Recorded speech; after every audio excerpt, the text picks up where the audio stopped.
Olá, bem-vindos à nossa terceira aula. Hoje falaremos sobre os cnidários, que são animais, pelo menos na minha opinião, bastante interessantes. Para falar deles, eu inicialmente darei uma introdução ao grupo, falarei dos plano corpóreo básico, então pólipo e medusa, e das hipóteses filogenéticas para as relações entre as classes. Aí falaremos de cada classe em particular, e seguindo a classificação mais utilizada atualmente, que diz que os antozoários seriam os cnidários mais basais, seguidos dos medusozoa, ou seja, os grupos que têm medusa, e que são as classes Sifozoa, Cubozoa e Hidrozoa. Então, os cnidários são animais com cerca de 10 mil espécies conhecidas. É um grupo relativamente grande, mas, acima de tudo, eles são animais bastante populares. Todo mundo conhece, ou pelo menos já ouviu falar de uma anêmona, de uma água-viva, de um coral. Todos esses são cnidários. São formas principalmente marinhas, embora haja diversos representantes de água doce, dentre os hidrozoa, é a única classe que tem representantes de água doce, e nenhum deles conseguiu conquistar o ambiente terrestre. Estes animais, conforme foi dito na aula passada, são animais diblásticos, ou seja, eles têm apenas dois folhetos embrionários, ectoderme e endoderme. E eles apresentam uma simetria radial, de maneira que o corpo pode ser dividido, então, em inúmeros planos de simetria para obter duas metades iguais. Esses inúmeros planos são de acordo com os raios e o diâmetro da circunferência traçada pelo contorno do animal. O nome cnidária vem da presença de cnidas. Cnidas são células urticantes, ou seja, células que queimam. E isso é bastante característico dos cnidários.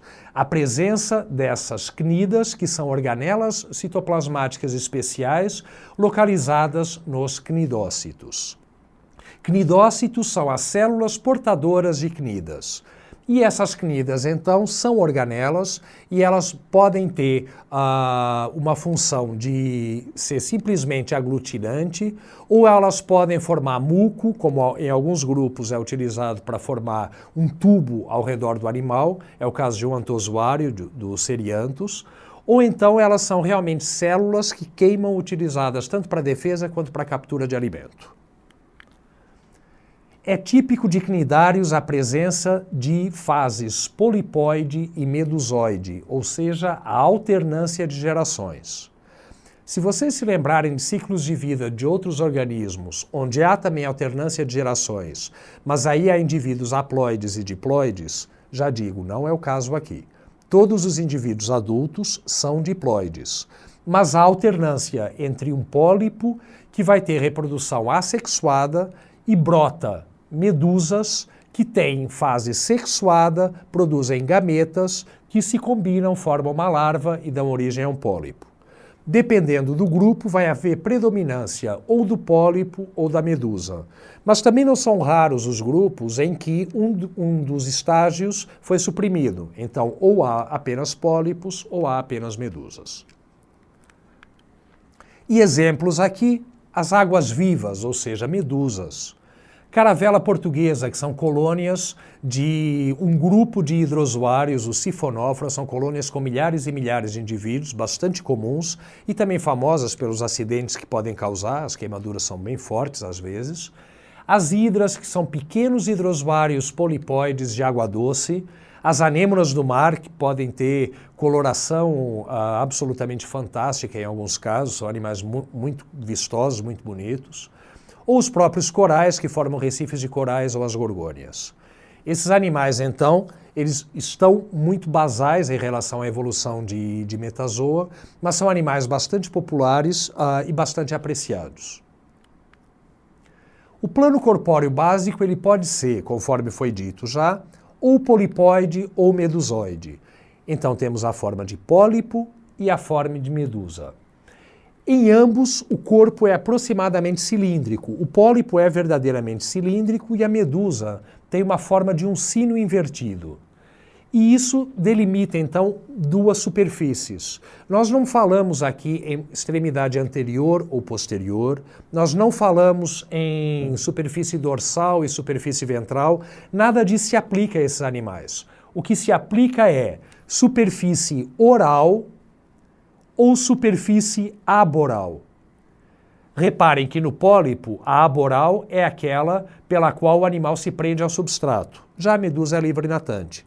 E reparem também que a medusa, assim a muito grosso modo, ela é basicamente um pólipo invertido, porque é formato de corpo correspondente. Esses animais têm tecidos verdadeiros, e esses tecidos verdadeiros incluem uma epiderme, que é de origem ectodérmica, uma gastroderme revestindo a cavidade digestiva, que é a cavidade gastrovascular, que é de origem endodérmica, e vão apresentar uma mesogleia gelatinosa aqui no meio, geralmente celular, ela é acelular apenas em hidrozoa, mas vai haver essa mesogleia, só que ela é meramente uma gelatina com algumas células dispersas. E ela é de origem ectodérmica também, portanto, não podemos falar no mesoderma. O mesoderma verdadeiro, ele seria de origem endodérmica, conforme foi visto na primeira aula. Então, esses animais têm apenas ectoderme e endoderme, dois folhetos embrionários. Portanto, nós estamos falando de animais diblásticos. Com relação aos tipos celulares, aqui nós temos muito mais tipos celulares do que em esponjas. Eu ia perder horas aqui, horas não, mas eu ia perder um grande tempo falando de um por um. Mas eu vou falar dos tipos principais, que são as células epitélio musculares, por exemplo. Essas células epitélio musculares, como o próprio nome já diz, estão no epitélio e elas são musculares. Mas é um tipo de musculatura completamente diferente da musculatura encontrada nos outros animais. Vejam, aqui as fibras musculares, elas são apenas a parte basal da célula que se prolonga. O núcleo e o citoplasma da célula, propriamente ditos, eles estão fora disso. Então, é muito diferente de uma fibra muscular, conforme certamente vocês já devem ter estudado e conforme nós também falaremos aqui na sequência. Mas essas células são características de cnidário e dá-nos a impressão de que essa musculatura evoluiu em paralelo, foi uma convergência com relação à musculatura dos demais animais. Além disso, vai haver células glandulares que produzem muco, que reveste constantemente o epitélio. As células intersticiais, que são células que ficam entre as demais, daí o nome intersticiais, e que são capazes de se transformar em qualquer outro tipo celular para repor uma eventual perda. Vai haver cnidócitos, os cnidócitos, então, de que eu já falei, que são típicos do grupo, e que contém uma organela no interior, que é a cnida. Essa organela pode ser o nematocisto, quando ele é urticante mesmo, que é utilizado para captura de alimento. Pode ser um pticocisto, que é utilizado para produzir o tubo, mas que existe apenas em um grupo de antozoários. Ou pode ser um espirocisto, que é uma organela que tem função aglutinante. Então ela gruda uma presa ou um predador. Os cnidócitos são utilizados, então, tanto para defesa quanto para captura de alimento. Geralmente eles apresentam um cílio, e esse cílio, quando é tocado ou quando é disparado, que pode ser por um processo químico também, ele abre, é como se fosse um gatilho, e isso dispara, evertendo toda essa estrutura que estava contida aqui sob alta pressão. Também vai haver determinadas moléculas químicas aqui que vão causar as queimaduras e que então podem até matar uma presa. Além dos cnidócitos, vai haver células sensoriais distribuídas por aqui, e essas células vão dar sensações então de tato e outros estímulos químicos e tudo. E vai haver também células nervosas que formam uma rede, nós vamos ver depois, mas formam uma rede abaixo da epiderme, outra rede abaixo da gastroderme, que são os dois principais centros nervosos do animal. Abaixo da epiderme vai haver a mesogleia, conforme eu disse, as células que estão aí presentes, amebócitos, vão se locomover por movimentos ameboides nessa matriz gelatinosa, E a origem dessas células é a partir da ectoderme, portanto ela não pode ser considerada como mesoderma. E finalmente a gastroderme, que vai ser o epitélio que reveste a cavidade digestiva, a cavidade gastrovascular, vai ter células nutritivo-musculares. Então vejam, células ainda com fibras musculares, mas que vão ter função de digestão. Células glandulares ou enzimático-glandulares. Essas células secretam enzimas para fazer a digestão extracelular, então a digestão dentro da cavidade gastrovascular. Células intersticiais, mais uma vez para repor os tipos celulares perdidos. Cnidócitos podem estar presentes também para terminar de matar uma presa, digamos assim. Células sensoriais propriamente ditas e células nervosas naquele plexo subgastrodérmico que eu falei ainda agora. A digestão, então, ela começa extracelularmente, através das enzimas secretadas para dentro dessa cavidade gastrovascular, mas aí, quando as partículas de alimento já estão pequenas o suficiente, elas são fagocitadas pelas células nutritivo-musculares e a digestão é concluída no interior destas últimas células. Uma vez que os nutrientes já estejam disponíveis, eles são transferidos para os amebócitos, que se deslocam por movimentos ameboides por toda a região da mesogleia e distribuem os nutrientes às células vizinhas. Em muitos casos, também são os próprios amebócitos que concluem a digestão, então que realizam a fagocitose e concluem a digestão intracelular. O sistema nervoso ele é difuso e vai haver dois plexos ou duas redes, que foi o que foi dito agora há pouco. Uma abaixo da epiderme, outra abaixo da gastroderme. Então nós temos os plexos ou redes subepidérmico e subgastrodérmico. Um parênteses aí que vale colocar é que animais com simetria radial geralmente têm sistema nervoso descentralizado, formando uma rede ao redor do corpo inteiro. Pois na simetria radial, onde não há uma extremidade anterior, uma cabeça diferenciada, o corpo inteiro ele vai receber estímulos do ambiente de qualquer direção. Então, nesse caso, um plexo ou uma rede que cubra todo o corpo acaba sendo muito mais adequado do que um cérebro. Isso, então, aqui, no caso de cnidários, que são animais basais na linha de metazoa, pode-se pensar que fosse uma característica primitiva. Mas mais adiante nós vamos ver outros animais que secundariamente adotaram um hábito radial, como as estrelas do mar, por exemplo, os equinodérmata, e que vão apresentar também um sistema nervoso, claro, muito mais desenvolvido, mas de alguma maneira comparável a esse, e ao invés de haver uma centralização, vai haver plexos. As trocas gasosas e a excreção, a exemplo do que ocorria em porífera, dão-se por difusão. O volume de água que entra dentro da cavidade gastrovascular, a água que está fora do corpo desses animais e a parede do corpo muito fina, com epiderme, gastroderme e uma mesogleia entre elas, fazem com que cada célula do corpo esteja próxima o suficiente da água para eliminar diretamente o oxigênio, eliminar diretamente a amônia eliminar o gás carbônico, eliminar a amônia e recolher o oxigênio necessário para sobreviverem. Bem, as hipóteses filogenéticas dentro de cnidária. Nós temos uma forma de corpo polipoide ou medusoide.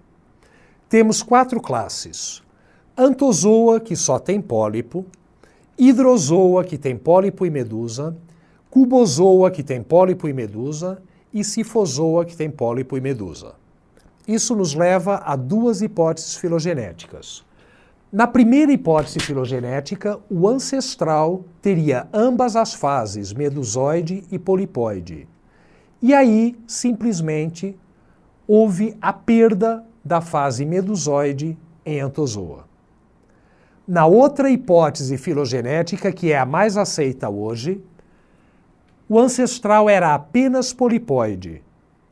Esse polipoide, então, teria na base os anthozoa e que seria um grupo irmão dos medusozoa. do grupo onde está presente a medusa. E a sinapomorfia, ou seja, a característica comum a todos os membros deste clado, seria o aparecimento da fase de medusa. Essa hipótese, repito, é a mais aceita hoje. Falando um pouco de cada uma das classes, os Anthozoa talvez sejam os cnidários mais bem conhecidos porque são formas maiores e que dão origem, então, às anêmonas do mar, aos corais, às gorgônias. Então, são animais bastante conhecidos do público leigo, digamos. Eles apresentam somente a fase polipóide, têm a cavidade gastrovascular dividida por septos. A faringe desses animais ela vai se formar com uma invaginação da epiderme, então vai haver uma faringe por uma extensão, e a cavidade gastrovascular ela vai ser dividida por septos ao longo de toda a extensão dela. Esses septos, no início, prendem-se à faringe, então formam câmaras completamente fechadas, mas quando a faringe acaba, eles ficam soltos dentro da cavidade gastrovascular e vão formar os chamados filamentos mesentéricos, que vão ter um papel bem importante na digestão. Vai haver cnidócitos tanto na superfície externa, a epiderme, quanto na gastroderme. Como eu disse antes, uma das funções poderia ser terminar de matar a presa, para evitar que ela se debata dentro da cavidade gastrovascular e possa, de alguma maneira, lesar o cnidário. A mesogleia desses animais é celular. Conforme eu disse também já, apenas em hidrozoa a mesogleia não é celular. E da mesma maneira, apenas em hidrozoa não há cnidócitos na gastroderme. A reprodução, ela pode ser assexuada por brotamento, então, semelhante ao que ocorre em esponjas, simplesmente começa a haver a formação de um novo indivíduo a partir da coluna do pólipo parental, e esse novo indivíduo se destaca quando está pronto. Ou então pode haver fragmentação seguida de regeneração, ou laceração pedal. Laceração pedal é um processo que ocorre em algumas anêmonas. Então, essas anêmonas, elas... Tudo bem, uma anêmona, a gente pensa no animal séssil, um animal que não se desloca, mas muitas se deslocam sim. Não ativamente, mas elas andam um pouco. E algumas anêmonas, ao se deslocarem, vão deixando meio que pedaços, vão deixando partes do disco pedal no substrato. Cada parte dessas vai dar origem a uma nova anêmona. Então, isso obviamente ocorre muito na natureza, mas onde é fácil observar é em aquário. E em aquários, muitas vezes nós vemos anêmonas se deslocando sobre pedras ou sobre o vidro, pequenos pedacinhos ficando para trás, e nós vamos acompanhando isso e vemos que cada um desses pedacinhos dá origem a um novo indivíduo. De maneira que algumas anêmonas, inclusive, por mais bonitas que possam ser, algumas anêmonas são consideradas pragas, porque em pouquíssimo tempo elas infestam o aquário inteiro com novos indivíduos. A reprodução sexuada pode ser através de indivíduos dioicos ou hermafroditas. Ambos os casos estão presentes. As gônadas em Anthozoa sempre se formam na gastroderme. Na realidade, em todos os cnidários, as gônadas são de origem gastrodérmica, mas em hidrozoa as células migram para a epiderme. Nos demais, elas ficam na gastroderme mesmo. A fecundação pode ser interna ou externa, ou seja, os espermatozoides vão ser liberados na água do mar. Eles vão entrar dentro da cavidade gastrovascular de uma outra esponja, ou de um outro cnidário. Eles vão ser recolhidos, então, pelos tentáculos, a partir da água do mar, e vão entrar pela boca dentro da cavidade gastrovascular. Aí pode haver a formação de um óvulo, e a fecundação será interna, ou então, simplesmente, os espermatozoides haviam sido liberados, são liberados óvulos também, e a fecundação ocorre na água. O desenvolvimento é indireto e vai haver a presença de uma larva. As subclasses que nós temos em Anthozoa são Hexacoralia, que são os corais pétreos e as anêmonas do mar. Vejam, o prefixo hexa significa 6, porque esses animais têm os septos mesentéricos em múltiplos de 6. 6, 12, 18 e assim por diante. Então vejam aqui os exemplos. Olha aquilo que eu estava tentando representar agora há pouco, a faringe formando-se como uma invaginação da ectoderme, e os septos internos. Quando esses septos chegam à altura da faringe, então, enquanto a faringe ainda se estende, nós temos que eles isolam completamente câmaras aqui dentro da cavidade gastrovascular. Após o término da faringe, esses septos ficam livres aqui dentro, formando os filamentos mesentéricos. Então, os exemplos, essa anêmona é muito comum no litoral de São Paulo, é Bunadosoma caesarum, ou Bunodosoma. Aqui nós temos um coral cérebro, e aqui nós temos um coral solitário. Esse coral é do Indo-Pacífico, mas é um indivíduo solitário. Já aqui, cada um desses corresponde a um indivíduo, portanto, isso é uma colônia. Outra classe seriantária, onde estão os seriantos, que parecem com anêmonas, só que eles são bem mais longos e eles apresentam coroa dupla de tentáculos, e são aqueles que têm pticocistos, então que têm cnidócitos na forma de pticocistos, para a produção de um tubo ao redor do animal. E há também os corais negros, que são bastante usados também, inclusive em joalheria e tudo. Tem os Octocoralia, que são as gorgônias e os corais moles. E esses animais, octo, prefixo oxo, octo, significa 8. Então eles têm sempre, obrigatoriamente, 8 septos mesentéricos. Não há nem variação com relação a isso. Além disso, os tentáculos deles vão ser pinados. Então, os tentáculos eles têm ramificações laterais e a quantidade de septos é sempre 8. Então, nós temos as típicas gorgônias. Vejam que em colônias de antozoários, corais, gorgônias e outros, a cavidade gastrovascular ela vai ser contínua ao longo da colônia inteira, de maneira que o alimento seja distribuído entre os diferentes pólipos. Então vai haver canais, que aqui vão ser os solênios, e nas gorgônias vai haver um esqueleto interno, que é um eixo que vai estar aqui dentro, que dá sustentação ao ramo. Já nos corais, o esqueleto é externo. O esqueleto nos corais ele é como se fosse uma taça sobre a qual o animal se apoia.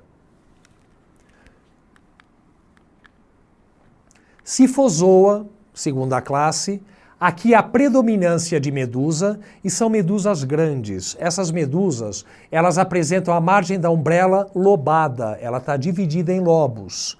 E entre os lobos vai haver estruturas sensoriais, por vezes bastante desenvolvidas, que são os ropálios.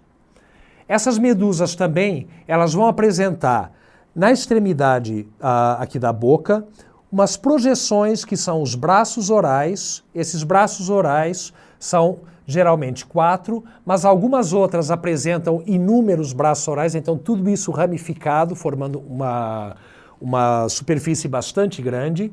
E no caso dessas que têm isso ramificado, formando essa superfície grande, na verdade a boca original fecha-se e vai haver milhares de pequenas bocas distribuídas ao longo desses braços. Repito, são medusas grandes, algumas formas podem ter mais de 1,5 metro de diâmetro. A cavidade gastrovascular dela apresenta-se dividida em 4 bolsas gástricas, que vocês veem aqui, e daí vão partir canais radiais, que vão ao longo de toda a superfície, e também canais circulares que vão estar aqui na margem, formando uma verdadeira rede para a distribuição de nutrientes. Os cnidócitos localizam-se tanto na epiderme quanto na gastroderme. A mesogleia desses animais é celular. Conforme eu já disse, não tem cnidócitos na gastroderme e não tem células na mesogleia, apenas os hidrozoa. Todos os demais grupos apresentam. Mas aqui vale destacar essa mesogleia. Ela é cartilaginosa, ela é extremamente densa. E é ela que dá a força elástica para a locomoção dessas medusas. As medusas vão nadando, pulsando, é um movimento de jato-propulsão, então elas pulsam para emitir aqui um jato de água que as locomove em direção oposta. E o que dá a flexibilidade a elas é exatamente essa mesogleia cartilaginosa, extremamente flexível, que quando ela contrai o músculo que tem em toda a lateral, que é o músculo coronal, a mesogleia se deforma, mas ela tende a voltar à posição original, sem gasto de energia. Então isso é bastante importante para o movimento dessas medusas. A reprodução é assexuada por brotamento do cifístoma. O pólipo dessas medusas é predominância de medusa, mas há o pólipo. E esse pólipo ele recebe o nome de cifístoma, ele é diminuto. À medida que ele é produzido, ele pode então brotar, gerando mais cifístomas, mas em um determinado momento, o cifístoma sofre um processo chamado estrobilização. Então ele meio que se fatia, entre aspas, formando estruturas achatadas aqui, com os braços na ponta, que são as éfiras, que são medusas juvenis. Essas éfiras se destacam, crescem e dão origem a medusas adultas. As medusas adultas vão apresentar macho e fêmea, geralmente. Cada um libera um gameta, ou óvulo ou espermatozoide. Os gametas se encontram, forma-se a plânula, que dá origem ao novo cifístoma. Terceira classe, classe Cubozoa. Essa classe, até pouco tempo atrás, era considerada dentro de Scyphozoa, de maneira que a maioria dos caracteres são iguais, e eu não vou repeti-los aqui. Mas elas se destacam pelo formato cúbico. São medusas quadradas, entre aspas. Na verdade, são medusas cúbicas. E em cada canto da medusa vai haver uma estrutura achatada, meio laminar assim, chamada pedálio, de onde se originam os tentáculos. Então só tem tentáculo nesses cantos. Continua havendo ropálios, e os ropálios são extremamente desenvolvidos e pode haver olhos formadores de imagem até, acredita-se ou especula-se. Uns dizem que podem formar imagem, outros não, mas são olhos extremamente complexos. Essas medusas, então, elas só têm os tentáculos saindo da região dos pedálios, tem a margem da umbrella lisa, não é lobada como era em Scyphozoa, e elas são extremamente tóxicas. Essas medusas, então, elas respondem pela maioria dos acidentes com cnidários. Na Austrália, há locais onde é absolutamente proibido entrar no mar por causa de Chironex fleckeri, que é o cubozoa mais conhecido e mais perigoso, com mais acidentes com humanos. Essas medusas, então, elas têm um poder de queimadura, uma altíssima toxicidade. No Brasil, nós temos exemplos de cubozoários. Então, só para mostrar aqui, esse é um cubozoa brasileiro. Nós temos exemplos e elas são tóxicas sim, mesmo aqui, mas não tanto, elas não chegam ao nível dessas australianas. Então só voltando aqui ao ponto em que a gente estava. A margem é lisa, portanto, não lobada, e a subumbrella, olha, nas medusas, como ela tem o formato de sino ou de guarda-chuva, a medusa é chamada de umbrella. A parte externa é a exumbrella, a parte interna é a subumbrella. Essa subumbrella, no caso das medusas cubozoa, ela forma meio que uma prateleira para dentro, só da subumbrella, repito, isso é diferente para a hidrozoa, e essa prateleira para dentro é chamada de velário. Então, os ropálios, como eu falei, têm olhos extremamente complexos. Não há estrobilização, então não há cifístoma formando éfiras por estrobilização. Mas o que ocorre nesse grupo é que o pólipo inteiro se transforma numa medusa. O pólipo é diminuto, em algumas espécies foi dificílimo ou até nem se conhece o pólipo ainda. Mas esse pólipo se transforma numa medusa cujos tentáculos podem atingir até 2,5 metros, 3 metros de comprimento. São medusas grandes. E somado ao poder de toxicidade dela, vocês podem imaginar o estrago que faz. Então elas são responsáveis por graves acidentes com humanos, frequentemente letais. E aqui a medusa que vocês já viram. E para concluir, a classe hidrozoa, que tem predominância de pólipo, mas apresenta a fase medusoide. Como eu disse ao longo da aula inteira, os cnidócitos de hidrozoa estão apenas na epiderme e a mesogleia não tem células. A cavidade gastrovascular no pólipo não tem qualquer divisão, mas na medusa, a cavidade gastrovascular ela vai apresentar um estômago e 4 canais radiais aqui divergindo. Esses canais radiais são unidos na superfície aqui, na margem da umbrella, por um canal radial que vai ao longo de toda a superfície. Essas medusas também, elas apresentam um dobramento para dentro para reduzir a abertura do sino, a abertura da umbrella, e só que esse dobramento ele é formado tanto pela exumbrella quanto pela subumbrella. Então ele não é homólogo àquele que nós acabamos de ver das cubozoa. E essa é chamado véu. Então esse é o véu verdadeiro. O das cubozoa, por isso, é chamado velário. A função é a mesma. Reduz a abertura da boca da medusa, ou da boca do sino, né, da subumbrella, de maneira a formar um jato de água mais potente para a locomoção dos animais. Essas medusas, então, elas costumam ser bastante pequenas, em comparação com as cubozoa e sifozoa, que são bem maiores. São o único grupo de cnidários que conquistou a água doce. Então, nem entozoa, nem sifozoa, muito menos cubozoa, têm representantes de água doce.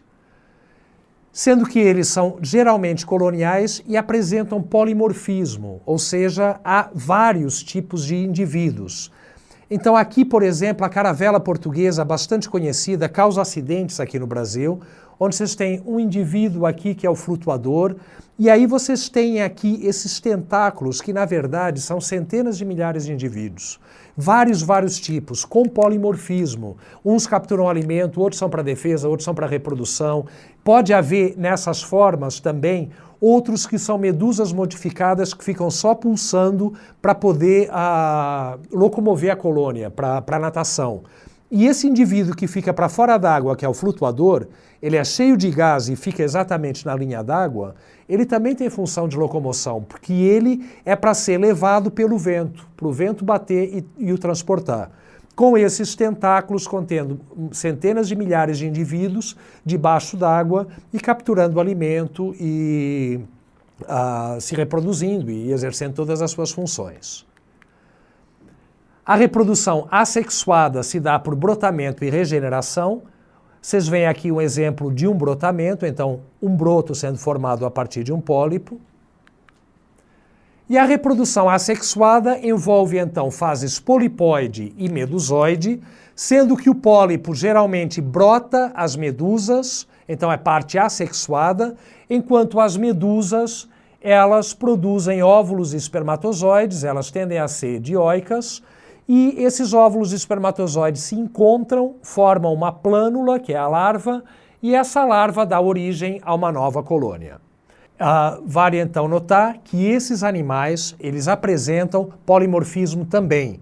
É a obélia, que é bastante estudada até em livros textos de colégio, mas ela apresenta indivíduos responsáveis única e exclusivamente pela captura de alimento e digestão, que são os gastrozooides, e outros indivíduos que vão ser responsáveis só pela reprodução, que brotam as medusas, são os gonângios ou gonozoides, e eles nem se alimentam. Então toda a nutrição desses indivíduos vem através do psenosarco, que é o tecido comum da colônia com uma continuação da cavidade gastrovascular que se estende para todos os indivíduos, distribuindo os nutrientes.